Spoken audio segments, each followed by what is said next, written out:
Good morning, shalom, shalom. On my way to work this beautiful Sunday morning. We had Shabbat last night. We had a little gathering together. We went over Shemot. Names. I'll be posting that, the service probably later on today. Gotta go through it and do editing because there's a lot of like extra stuff that no one's doing anything. It's just eating up time. So I'll post that as soon as I can. Wow. Alright, so I was trying to get up this morning, and I mean trying to get up this morning. It was early, and alarm went off at 4:30 in the morning, and I'm like, oh man, you know, the morning comes quick. And it was cold this morning. It was like what, 26, something like that, 26, 25 degrees. And you know, I like, man, who wants to get out of a warm bed that early in the morning and go to work? Yeah, well, might be kind of hard to believe, but I'm one that I'm more than willing, because I get up for my family. I get up for my wife and my children. I get up for my loved ones and my friends, my close friends. You know, they mean something to me, and I have to push myself as hard as I can and do everything that I can to succeed, so I can help them. You know, for my family, I have to take care of them.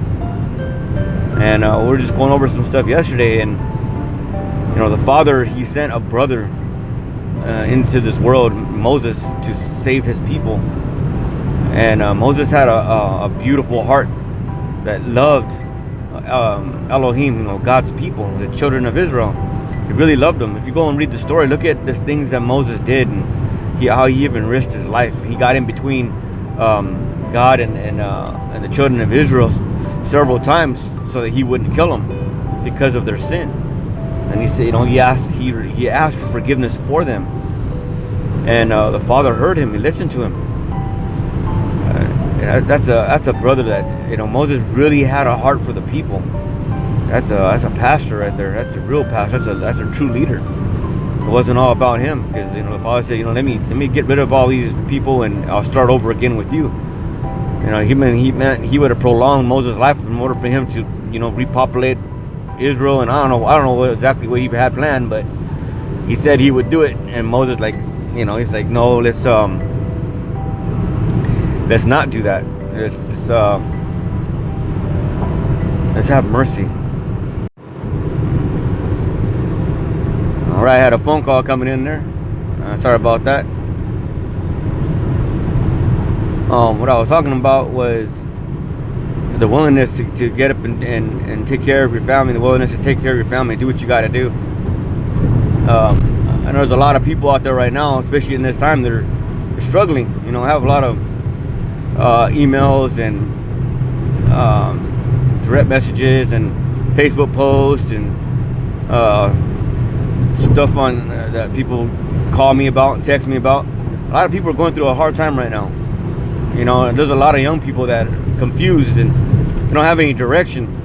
There's a lot of people my age and older that are wondering if time already went by so fast that you know, do they have time to do anything great? Do they have time to succeed in anything? Can they accomplish anything with the small amount of time that they have and in their age? And the true answer, absolutely, you can. Absolutely. You can still do something. You can still do something great. And for you young folks, you have so much potential in front of you. So much. I don't want to say time, because time will catch up to you. You really don't have a lot of time. None of us really do. And a couple of things that I've been learning, and one of them is it's not that we've been given such a short time here on this earth as human beings. We've been given adequate enough time to accomplish the greatest things that we can ever accomplish, become something exceedingly great. We have been given enough time to do that, but have we used our time wisely? That's the main thing that keeps on, that's on me. Like, what are you doing with your time? You know, who are you wasting it with? You know, who are you talking with? What are you reading? What are you watching? What are you doing? Who are you helping? That's another one. Giving. If you can give of time, help, physical labor, monetary, whatever you can do to help somebody else, that's gonna help you get to where you want to be. And that's just a law in the scriptures. You know, You sow and you reap. You sow and you reap. It's not just a bad thing. A lot of people use that in a bad connotation that, oh, you're reaping what you sowed, and you did bad, so bad's happening. Yeah, well, it happens the other way too. If you sow good, what do you reap? You reap good.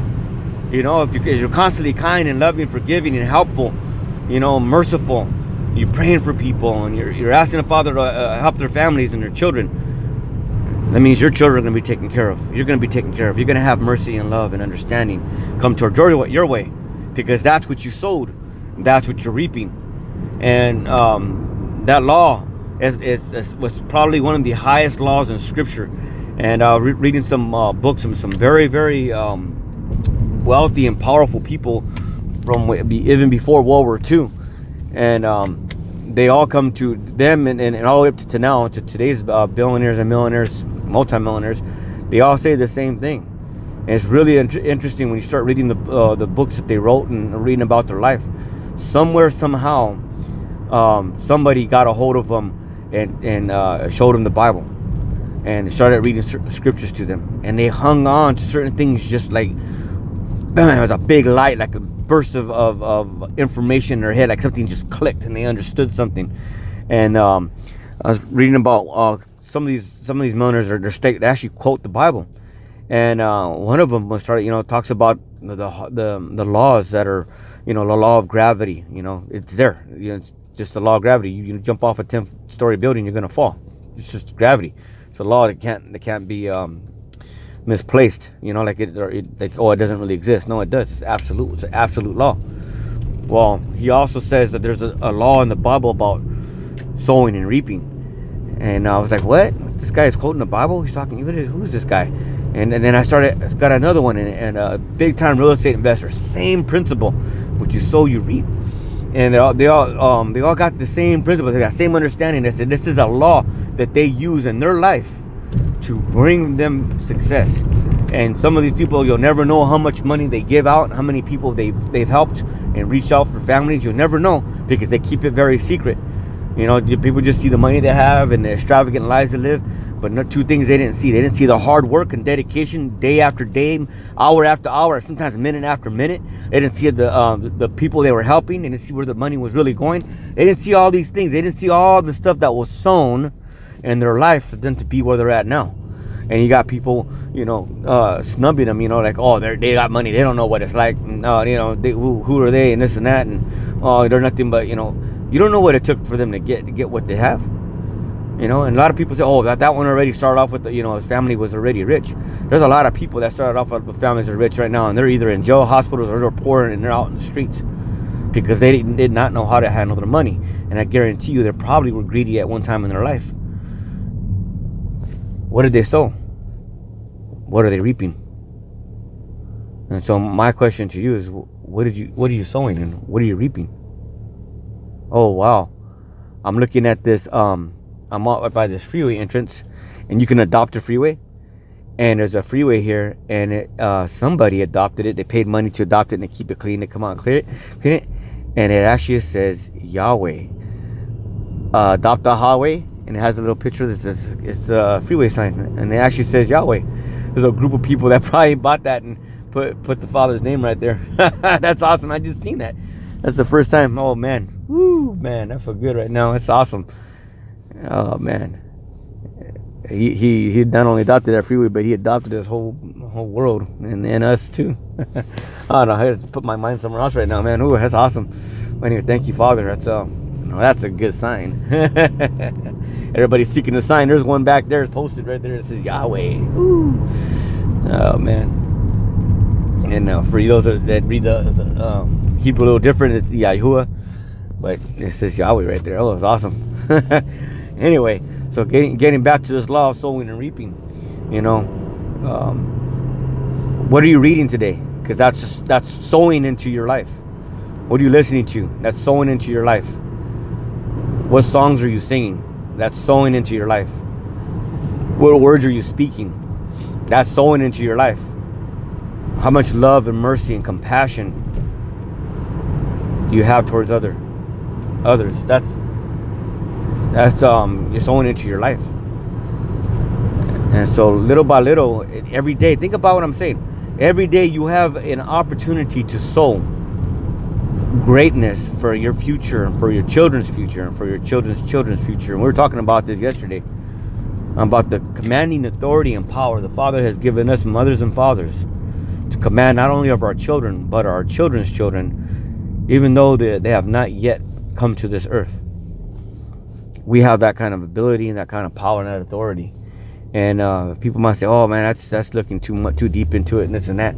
You know, the billionaires and the millionaires and the powers of this world, and maybe, and not just them that have a lot of money, but them that have just a very understanding, have much wisdom.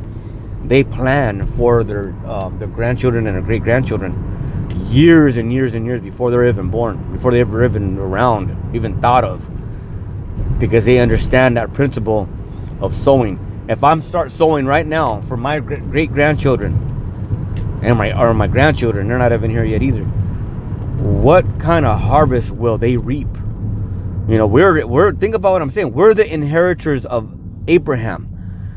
Okay, so we're go through the scriptures and look for the heritage, the inheritance that we have of Abraham, and because of his faith that he sown, what are we now reaping?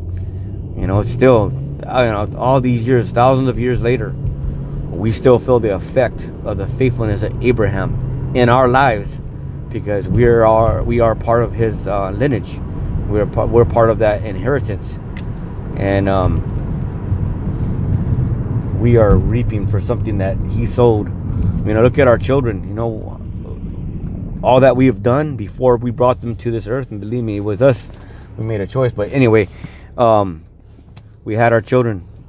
You know, how much schooling did we participate in? How much self-education? How much hard work did we do? What do we do to give them the lives that they're living now, the homes that they're living in, and the things that they're doing? And it's not all about money. I talk about billionaires because I'm just trying to follow a certain direction the Father put me in, and see how these great minds work and the principles of giving and sowing and reaping.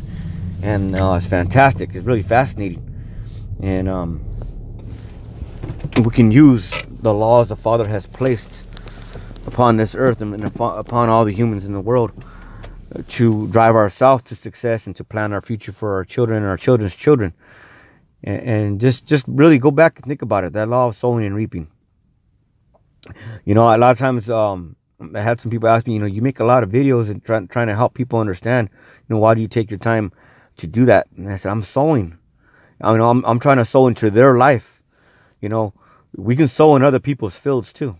And think about what I'm saying. If I find somebody and they're going through a hard time, maybe they're in tears and their heart's breaking, and I come to them, and I come to one of my brothers and I hug him and I say, brother, let me just be here with you. Let me pray for you. I'm sowing right now. I'm sowing into their life, and I'm sowing a compassion. I'm showing love and mercy, and they're gonna reap a harvest from a prayer, from something that moved me to move to them. And we can do that. We can sow in each other's lives. And so while I'm making these videos, I'm trying to sow into your life. I'm trying to help you to understand things that took me a while to understand. And I'm still learning. I don't know it all, but I'm still learning. But with the little that I do know, I'm more than willing to share it and to sow into your lives. And hopefully you understand that. Because, this Torah portion, Moses was sent down as a brother to these people and to sow freedom into their life. And that's what happened. And a nation was birthed out of that. And then all the tribes came from that. So, love you all. I got to get to work here. Shalom, shalom. I'll be posting yesterday's gathering for everyone who wants to see it. Okay? So, shalom, shalom. Talk to you soon.